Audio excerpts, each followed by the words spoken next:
Hello everyone, welcome to maximum तैयारी। I hope आप सभी अच्छे होंगे और आपकी तैयारी भी अच्छे से चल रही होगी।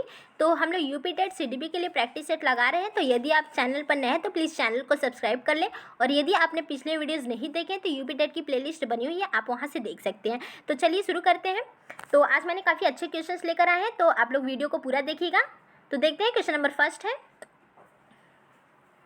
केंद्रीय प्रवृत्ति का एक माप है। ए है प्रसार क्षेत्र, बी है माध्यिका, सी है औसत विचलन, डी है मानक विचलन। तो कौन सा इसमें से केंद्रीय प्रवृत्ति का माप है? तो आंसर क्या हो जाएगा यहाँ पे? बी माध्यिका। कौन है? माध्यिका है। ठीक है, माध्यिका, माध्य और बहुलक। ठीक है, माध्यिका, माध्य और बहुलक। तो ये है केंद्रीय प्रवृत्ति के माप है।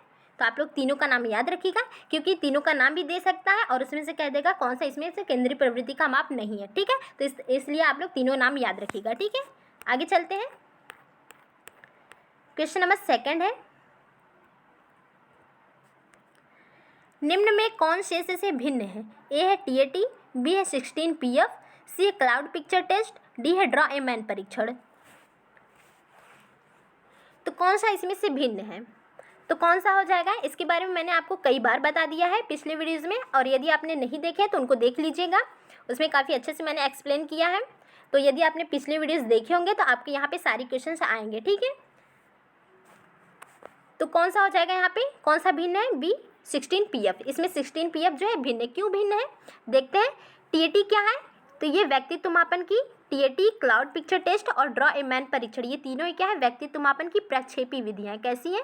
प्रक्षेपी विधियाँ। ठीक है, व्यक्तित्व मापन की ये तीनों ही प्रक्षेपी विधियाँ हैं। जबकि 16 पीएफ क्या है? तो ये व्यक्तित्व मापन की अप्रक्षेपी विधि है। कैसी है? अप्रक्षेपी विधि है। ठीक है, कैसी विधि है? अप्रक्षेपी विधि है। तो मैंने आपको बताया व्यक्तित्व मापन की कौन सी प्रक्षेपी विधि है, कौन सी अप्रक्षेपी विधियाँ हैं। तो पिछले वीडियोज़ में मैंने बताए हैं, तो आप वहाँ से देखेंगे तो वहाँ पे आपको अच्छे से समझ में आएगा। ठीक है, तो आगे बढ़ते हैं। क्वेश्चन नंबर थर्ड है, विकासात्मक कार्य के प्रत्येक के प्रतिपादक कौन है? ए है हेलिंगवर्थ, बी है हैविंगहर्स्ट, सी है जीन पियाजे, डी है हॉल। तो कौन विकासात्मक कार्य के प्रत्येक के प्रतिपादक हैं? तो कौन से हैं? कौन हो जाएंगे? हैविंगहर्स्ट, बी हो जाएगा आंसर। हैविंगहर्स्ट जो है विकासात्मक कार्य के प्रत्येक के प्रतिपादक है। जीन पियाजे कौन है? संज्ञानात्मक विकास का सिद्धांत किसने दिया? जीन पियाजे ने दिया। ठीक है, संज्ञानात्मक विकास का सिद्धांत किसने दिया है? जीन पियाजे ने दिया है। ठीक है, आगे बढ़ते हैं, जिसमें इन्होंने 4 चरण दिए हैं। क्वेश्चन नंबर 4 है, सृजनशीलता की पहचान हेतु किसने सृजनात्मकता, यहाँ पे सृजनात्मक होगा। ठीक है, सृजनात्मक, यहाँ पे सृजनात्मक चिंतन परीक्षण का निर्माण किया है। ठीक है, किसने किया है? तो मैरीफील्ड, बी है टोरेंस, सी है कोलम्ब्रूस, डी है कैंट। तो सृजनात्मक चिंतन परीक्षण के जनक कौन है? कौन माने जाते हैं? B Torrance. कौन माने जाते हैं? टोरेंस। इनके बारे में मैंने कई बार आपको बता भी दिया है, तो अब तो आपको आ जाना चाहिए आंसर। तो टोरेंस ने सृजनात्मक चिंतन परीक्षण का जनक टोरेंस को कहते हैं। इन्होंने सृजनात्मकता के 2 प्रकार बताए, शाब्दिक सृजनात्मकता, शाब्दिक और अशाब्दिक। ठीक है, शाब्दिक सृजनात्मकता होती है और अशाब्दिक सृजनात्मकता होती है। और इन्होंने सृजनात्मक व्यक्ति के 84 गुण बताए। किसने कितने बताए? 84 गुण बताए। ठीक है, याद रखिएगा इसको भी। शाब्दिक में और अशाब्दिक में दोनों को मिला के इन्होंने 4 बीमाएँ बताई हैं। कितनी बीमाएँ बताई हैं? 4 बीमाएँ बताई हैं। ठीक है, सृजनात्मकता की इन्होंने 4 बीमाएँ बताई हैं। कौन कौन सी बीमाएँ बताई हैं?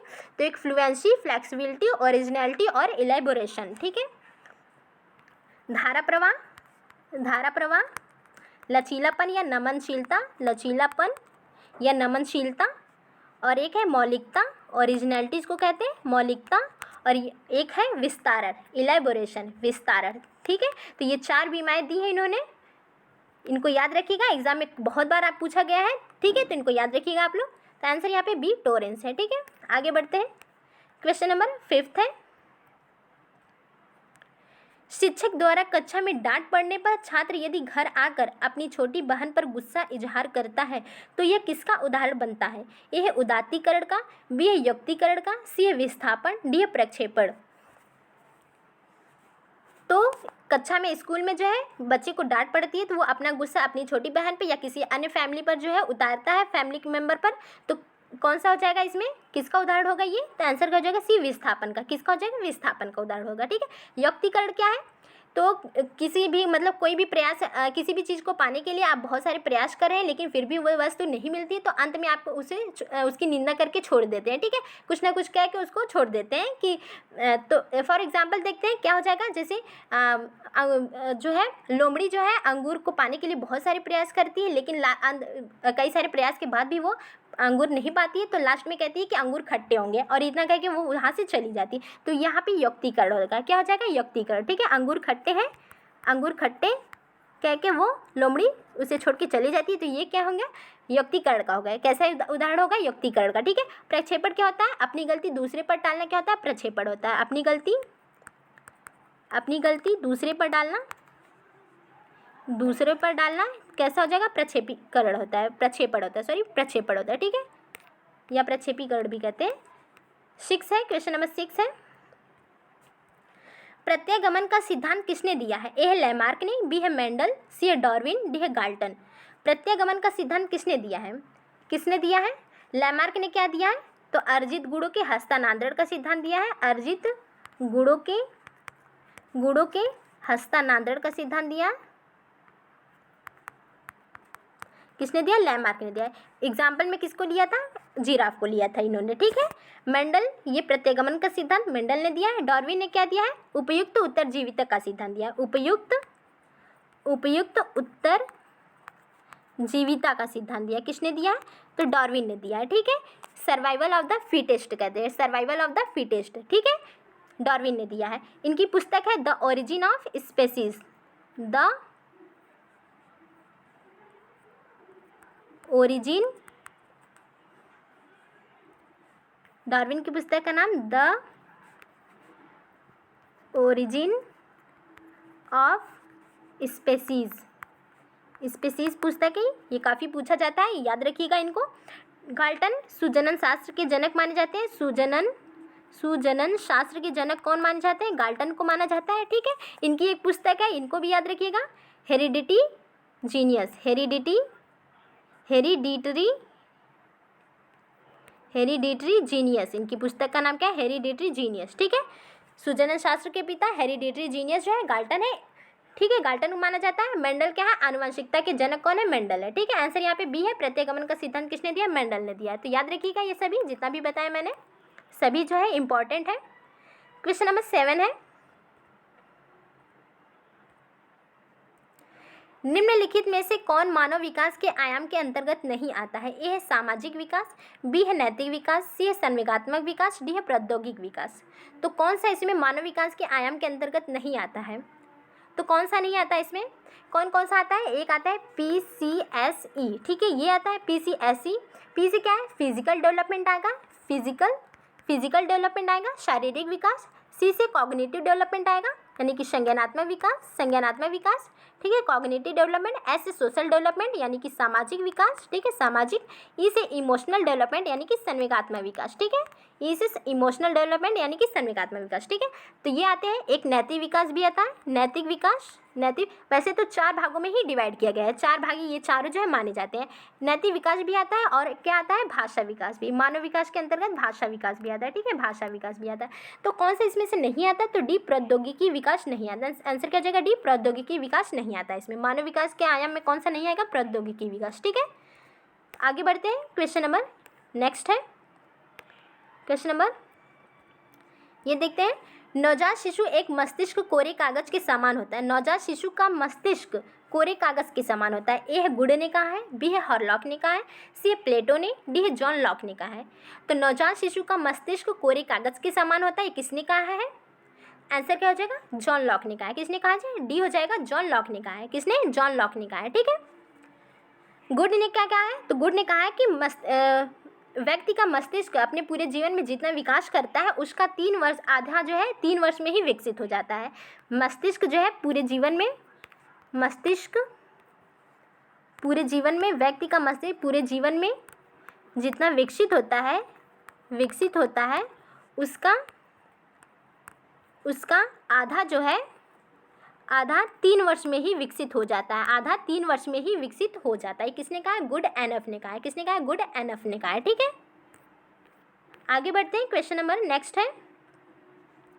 संवेग व्यक्ति की उत्तेजित दशा है, यह कथन है। ए है क्रो एम क्रो का, बी है वाइगोत्स्की का, सी है वुडवर्थ का, डी है लेवी का। तो संवेग व्यक्ति की उत्तेजित दशा है, किसने कहा है? वुडवर्थ ने कहा है। किसने कहा है? वुडवर्थ ने कहा है। इसको याद रखिएगा, बहुत ही मोस्ट इंपॉर्टेंट है ये क्वेश्चन, ठीक है। आगे बढ़ते हैं। नेक्स्ट है, किस सिद्धांत के अनुसार विकास लंबवत ना होकर चक्राकार होता है? ए है एकीकरण का सिद्धांत, बी है वर्तुलाकार प्रगति का सिद्धांत, सी है क्रमबद्धता का सिद्धांत, डी है परिमार्जितता का सिद्धांत। तो कौन सा विकास कहता है कि लंबवत ना होकर चक्राकार होता है? किसके अनुसार कौन सा सिद्धांत कहता है कि विकास लंबवत ना होकर चक्राकार होता है? कौन सा कहता है? आंसर क्या हो जाएगा? बी, वर्तुलाकार प्रगति का सिद्धांत। कौन कहता है? वर्तुलाकार प्रगति का सिद्धांत। कैसे? शैशवावस्था में विकास की गति क्या होती है? काफ़ी तीव्र होती है। विकास की गति काफ़ी तीव्र होती है, लेकिन बाल्यावस्था में आते वक्त जो है विकास की गति धीमी हो जाती है। फिर जो है किशोरावस्था में फिर बढ़ती है विकास की गति, फिर जो है वयस्कावस्था में धीमा हो जाती है, ठीक है। तो इस प्रकार से क्या है, गति जो है विकास की गति घटती बढ़ती रहती है। इसलिए ये चक्र जो है घटता बढ़ता ऐसे ही चलता रहता है, चक्र बनता रहता है। तो ये क्या हो जाएगा? इसे वर्तुलाकार प्रगति का सिद्धांत कहते हैं। आंसर क्या हो जाएगा यहाँ पे भी? वर्तुलाकार प्रगति का सिद्धांत, ये ठीक है। आगे चलते हैं। नेक्स्ट क्वेश्चन है, मैकडूगल ने कुल कितने संवेगों का उल्लेख किया है? ए है 12, बी है 13, सी है 14, डी है 15। मैकडूगल ने कुल कितने संवेगों का उल्लेख किया है? कितने किया है? तो मैकडूगल ने मूल प्रवृत्त्यात्मक सिद्धांत दिया है। मूल प्रवृत्त्यात्मक सिद्धांत किसने दिया? मैकडूगल ने दिया है। उद्देश्यवाद का सिद्धांत किसने दिया है? उद्देश्यवाद का सिद्धांत मैकडूगल ने दिया है। इनके सिद्धांत को हार्मिकवाद का भी सिद्धांत कहते हैं। हार्मिकवाद का भी सिद्धांत कहते हैं मैकडूगल के सिद्धांत को। तो इन्होंने कितने संवेग बताए? तो 14। इन्होंने 14 मूल प्रवृत्तियाँ बताई और इन 14 मूल प्रवृत्तियों की 14 संवेग बताए, ठीक है। 14 मूल प्रवृत्तियों की 14 संवेग बताए मैकडूगल ने बताए। और मूल प्रवृत्तियाँ क्या होती है? जन्मजात होती है। मूल प्रवृत्तियाँ कैसी होती है? जन्मजात होती है, ठीक है, जन्मजात होती है। तो यहाँ पे आंसर क्या है? सी 14, ठीक है। आगे बढ़ते हैं। नेक्स्ट क्वेश्चन है, सामीप्य विकास के अंतर्गत विकास होता है। ए है पैर से सिर की ओर, बी है बाहर से केंद्र की ओर, सी है सिर से पैर की ओर, डी है केंद्र से बाहर की ओर। तो सामीप्य विकास के अंतर्गत विकास होता है तो कैसा होता है? सामीप्य विकास के अंतर्गत विकास कैसा होता है? समीप से दूर की ओर। कैसा होता है? केंद्र से बाहर की ओर। तो आंसर क्या हो जाएगा? डी, केंद्र से बाहर की ओर होता है। इसे क्या कहते हैं? समीप विकास को ही केंद्र से बाहर की ओर का विकास कहते हैं, या निकट से दूर का विकास भी कहते हैं, या केंद्र से दूर का, ठीक है, केंद्र से दूर का, ठीक है, केंद्र से दूर का या केंद्र से बाहर की ओर का, ठीक है। इसमें क्या होता है? ये कहता है कि पहले निकटवर्ती अंगों का विकास होता है, फिर उससे जो है दूर के अंगों का विकास होता है, ठीक है। पहले भुजाओं का विकास होगा, फिर जाके उंगलियों का विकास होगा, ठीक है। ये कहता है निकट से दूर का सिद्धांत, ठीक है। और एक सिद्धांत है जो कि विकास से पूछा जाता है, कौन सा? मस्तकाधोमुखी सिद्धांत। मस्तकाधोमुखी सिद्धांत। और इसे ही क्या कहते हैं? सिफेलोकाउडल सिद्धांत कहते हैं। क्या कहते हैं? सिफेलोकाउडल सिद्धांत भी कहते हैं, ठीक है। इसके सिद्धांत को सिफेलोकाउडल सिद्धांत भी कहते हैं। और क्या कहते हैं इसे? सिर से पैर की ओर का, सिर से पैर की ओर, ठीक है, सिद्धांत। इसमें क्या आता है? इसमें ये कहता है कि विकास जो है सिर से होते हुए पैर की ओर जाता है। विकास की गति क्या होती है? सिर से होते हुए पैर की ओर। विकास की दिशा सिर से पैर की ओर होती है, ठीक है। पहले सिर और धड़ का विकास होगा, फिर उससे जो है दूर के अंग पैर का जो है पैर तक जो है विकास होगा, ठीक है। तो ये सिर से पैर का विकास मस्तकाधोमुखी सिद्धांत, सिफेलोकाउडल सिद्धांत ये कहते हैं। जबकि समीप पे विकास का सिद्धांत कहता है केंद्र से बाहर की ओर, ठीक है। तो ये दोनों याद रखिएगा, एग्जाम में बहुत आता है ये। आगे है नेक्स्ट क्वेश्चन, वृद्धि एवं विकास का मुख्य सिद्धांत है। ए है एकता का नियम, बी है समानता का नियम, सी है तत्परता का नियम, डी है वैयक्तिक अंतर का सिद्धांत। तो वृद्धि और विकास का मुख्य सिद्धांत कौन सा? इसमें से हम देखते हैं वृद्धि क्या होती है और विकास क्या होता है, इन दोनों में अंतर क्या होता है। वृद्धि क्या होती है? जो हमारे शरीर का बढ़ना जो होता है वो वृद्धि कहलाती है, जो हमें दिखता है, ठीक है। हम छोटे से बड़े जैसे होते हैं, वो हमें दिखाई देता है कि हम छोटे इतने बड़े थे और इतने बड़े हो गए, तो ये वृद्धि होती है, ठीक है। शरीर का जो विकास होता है वृद्धि होती है, ठीक है। शरीर में क्या होती है? शरीर क्या होती है? वृद्धि होती है शरीर में। विकास क्या होता है? वृद्धि क्या होती है? मात्रात्मक होती है। वृद्धि कैसी होती है? मात्रात्मक होती है। जबकि विकास क्या होता है? मात्रात्मक और गुणात्मक दोनों होता है, मात्रात्मक प्लस गुणात्मक दोनों होता है, ठीक है। गुणात्मक होता है। वृद्धि क्या होती है, एक निश्चित समय के बाद रुक जाती है, निश्चित समय के बाद रुक जाती है। जबकि विकास क्या होता है, जीवन पर्यंत चलता रहता है। विकास जन्म से लेकर हमारी मृत्यु तक जो है चलता रहता है, जीवन पर्यंत चलता रहता है विकास, ठीक है। विकास कहते हैं सतत और निरंतर चलती है, ठीक है। विकास सतत या निरंतर चलती है, ठीक है। वृद्धि एक समय तक रुक जाती है। वृद्धि को मापा जा सकता है, जबकि विकास को मापा नहीं जा सकता है, ठीक है, मापा नहीं जा सकता, ठीक है। वृद्धि जो है विकास को मापा नहीं जा सकता है। तो ये हो गया हमारा वृद्धि और विकास। विकास कैसी प्रक्रिया है, एक जटिल प्रक्रिया है। विकास जटिल प्रक्रिया है, जबकि वृद्धि क्या है, एक साधारण प्रक्रिया। कैसी है, साधारण प्रक्रिया है, ठीक है। वृद्धि साधारण प्रक्रिया है, विकास एक जटिल प्रक्रिया है, ठीक है।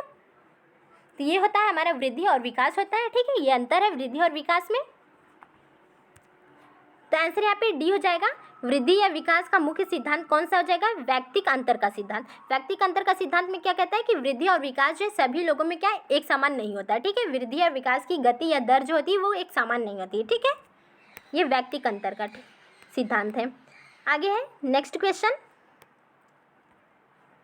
मानव विकास को जिन क्षेत्रों में विभाजित किया जाता है वे क्षेत्र है, ए है शारीरिक, आध्यात्मिक, संज्ञानात्मक और सामाजिक, बी संवेगात्मक, संज्ञानात्मक, आध्यात्मिक और सामाजिक और मनोवैज्ञानिक, सी है शारीरिक, संज्ञानात्मक, संवेगात्मक और सामाजिक, डी है मनोवैज्ञानिक, संज्ञानात्मक, संवेगात्मक और शारीरिक। तो कौन सा मानव विकास को जिन क्षेत्रों में विभाजित किया जाता है वे क्षेत्र कौन से हैं, तो 4 क्षेत्रों में विभाजित किया जाता है। कौन, PCSE, ठीक है, PCSE, ठीक है। पी से मैंने बताया फिजिकल डेवलपमेंट यानी शारीरिक विकास, सी से कॉग्निटिव डेवलपमेंट यानी कि संज्ञानात्मक विकास, एस से सोशल डेवलपमेंट यानी कि सामाजिक विकास, ठीक है, सोशल डेवलपमेंट, और ई से इमोशनल डेवलपमेंट यानी कि संवेगात्मक विकास। कैसा है, संवेगात्मक विकास, ठीक है। तो ये चारों का नाम आप लोग याद रखिएगा PCSE से, ठीक है। तो यहाँ पे कौन सा जगह, फिजिकल, शारीरिक, संज्ञानात्मक और शारीरिक, संज्ञानात्मक, इमोशनल, संवेगात्मक और सामाजिक। आंसर सी हो जाएगा यहाँ पे। सी जो ये है मानव विकास को जिन क्षेत्रों में विभाजित किया गया, ये 4 क्षेत्र ये हैं, ठीक है। इनको याद रखिएगा, काफ़ी क्वेश्चंस बनते हैं इनके, ठीक है। आगे बढ़ते हैं, नेक्स्ट क्वेश्चन है, बच्चों के संज्ञानात्मक विकास के संदर्भ में निम्नलिखित में से कौन सी पियाजे की संरचना है, ए है अनुबंधन, बी है क्रमिक विकास, सी है नैतिक विकास, डी है स्कीमा। तो कौन से पियाजे की संरचना है इसमें से, तो पियाजे ने कौन सा सिद्धांत दिया, संज्ञानात्मक विकास का सिद्धांत दिया। किसने दिया, पियाजे ने दिया। इसमें इन्होंने बहुत से वर्ड्स का यूज़ किया है, जीववाद हो गया, वस्तु अजीववाद, वस्तु अस्थायित्व, वर्गीकरण, संरक्षण, विलोमीयता, अविलोमीयता, ठीक है, इतने, और जो है और स्कीमा भी यूज़ किया है, स्कीमा शब्द दिया है, और एक संतुलन दिया है, संतुलन हो गया आपका, संतुलन शब्द भी प्रयोग किया है इन्होंने। अनुकूलन शब्द का प्रयोग किया है, अनुकूलन के अंतर्गत 2 शब्द बताए हैं, एक संतुलन, समावेशन या सम्मिलन या आत्मसात्करण, और एक है समायोजन, ठीक है। इतने सारे जो है वर्ड्स का, बहुत से वर्ड्स को यूज़ किया है, तो जिनमें से हम लोग कुछ का जान लेते हैं।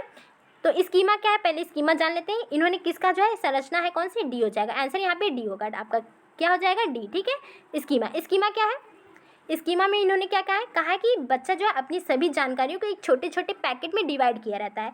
बच्चा अपनी सभी जानकारियों को एक छोटे छोटे पैकेट में डिवाइड किया रहता है, ठीक है।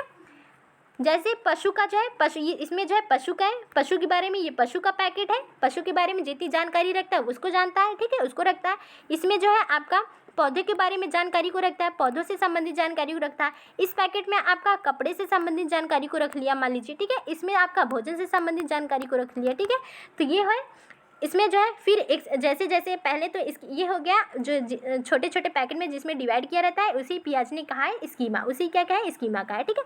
और जैसे जैसे बच्चा जो है बढ़ता है, जैसे जैसे उसकी वृद्धि और विकास होता रहता है, तो वैसे वैसे उसकी स्कीमा में क्या होता है, परिवर्तन होता है। वैसे वैसे क्या होता है, उसकी स्कीमा में परिवर्तन आता है। अब वो क्या करता है, जब उसके आगे जैसे जैसे बढ़ता है, उससे जो है पशु में आपका गाय हो जाएगा, गाय के बारे में गाय का स्कीमा अलग कर लेगा, और भैंस का अलग कर लेगा, शेर का अलग कर लेगा, जानवर को जो है अलग कर लेता है, शेर भेड़िया का अलग कर देगा। तो ये क्या अलग, जैसे जैसे बढ़ेगा वैसे वैसे अपने स्कीमा में परिवर्तन करेगा। पौधों में जैसे सब्जियों वाले पौधों को अलग कर देगा, फूल वाले पौधों को अलग कर लेगा, ठीक है। कपड़े में आपका क्या हो जाएगा, जैसे शर्ट को अलग कर लेगा, पैंट को अलग कर देगा, ठीक है। कपड़े में आपके शर्ट आ जाएंगे, पैंट आ जाएंगे और भी सारे फ्रॉक आ जाएंगे, ठीक है। और भोजन में क्या आ जाएगा आपके भोजन में आपका क्या आ जाएगा, रोटी आ जाएगी, रोटी चावल दाल ये सभी क्या अलग अलग हो जाएंगे, ठीक है। फिर उनको भी इसके अंदर भी उसको डिवाइड करेगा, ठीक है। तो ये पियाजे ने इसको क्या कहा है, स्कीमा कहा है, ठीक है। इसे ही पियाजे ने क्या कहा है, स्कीमा कहा है। तो ये है स्कीमा। अब आपका देख लेते हैं संतुलन। पहले जो है बच्चा जितनी भी जानकारियों को जानता है तो वो अपने संतुलन की अवस्था में रहता है। कैसा है, संतुलन की अवस्था में रहता है। फिर आपका आता है एडाप्टेशन यानी कि अनुकूलन। एडाप्टेशन यानी कि अनुकूलन, ठीक है। अनुकूलन के अंतर्गत इन्होंने दो भागों में इसको डिवाइड किया है। एक आता है आपका समावेशन, एक आता है समावेशन या फिर इसे आत्मसातीकरण भी कहते हैं, या फिर एसिमिलेशन यानी कि सम्मिलन कहलाता है। एसिमिलेशन इसको कहते हैं। एक दूसरा वर्ड है आपका, दूसरा जो है डिवाइड किया है समायोजन यानी कि अकोमोडेशन। समायोजन यानी कि अकोमोडेशन, ठीक है, अकोमोडेशन, ठीक है। तो अब जो है पहले बच्चा क्या है, इसमें समावेशन में क्या होता है, बच्चा जितनी भी जानकारियों को जानता है अपना ऐड करता जाता है। इसमें क्या होता है, प्लस जोड़ता जाता है, जितनी भी जानकारी जानता है जोड़ता जाता है और जोड़ करके अपने संतुलन में पहुंच जाता है, ठीक है। समायोजन में क्या होता है, बच्चा जो है जानकारियों के बीच जो है अंतर करता है और उसमें संशोधन करता है। संशोधन करके जो है वह संतुलन में अपने पहुँचता है, ठीक है। संशोधन करता है तब उसको जब जो है दो जानकारियों को मध्य उसमें विरोध उत्पन्न होता है तो उसमें क्या करता है, वो जानकारी में जो है उसमें संशोधन करता है और संशोधन करने के बाद जो है अपने पुनः जो है संतुलन की अवस्था में पहुंचना चाहता है, ठीक है। तो होता है समायोजन। जैसे फॉर एग्जांपल समावेशन में क्या करेगा, जैसे चार पैर कुत्ते के होते हैं, चार पैर जो है कुत्ते के होते हैं और चार पैर आपकी बिल्ली के होते हैं, ठीक है। तो इस तरह से चार पैर इसके भी है, चार पैर इसके भी है। तो वो उसने क्या किया बच्चे ने, तो दोनों को ही या तो कुत्ता समझ लेगा या तो दोनों को ही बिल्ली समझ लेगा, ठीक है, बिना अंतर किए, ठीक है। तो ये आपका समावेशन जो है पहले तो समावेशन में पहुंचेगा और दोनों को एक ही समझ करके संतुलन में पहुंच जाएगा, ठीक है। दोनों को जो है एक ही समझ के संतुलन में, ये हो जाएगा समावेशन, ठीक है। समावेशन में बिना विरोध किए शामिल कर लेता है जानकारियों को, ठीक है। लेकिन समायोजन में क्या होता है, समायोजन में अब देखता है, एक दिन ऐसा देखता है वो बच्चा कि जो है कुत्ते की आवाज़ सुनता है, भौं की आवाज़ सुनता है कुत्ते की, और बिल्ली की म्याऊ की आवाज़ सुनता है। तब वो कहता है अरे नहीं, कुत्ते की तो आवाज़ ये तो भौंक रहा है जबकि बिल्ली क्या म्याऊ कर रही है, तो इसकी दोनों की आवाज़ में तो भिन्नता है, ठीक है।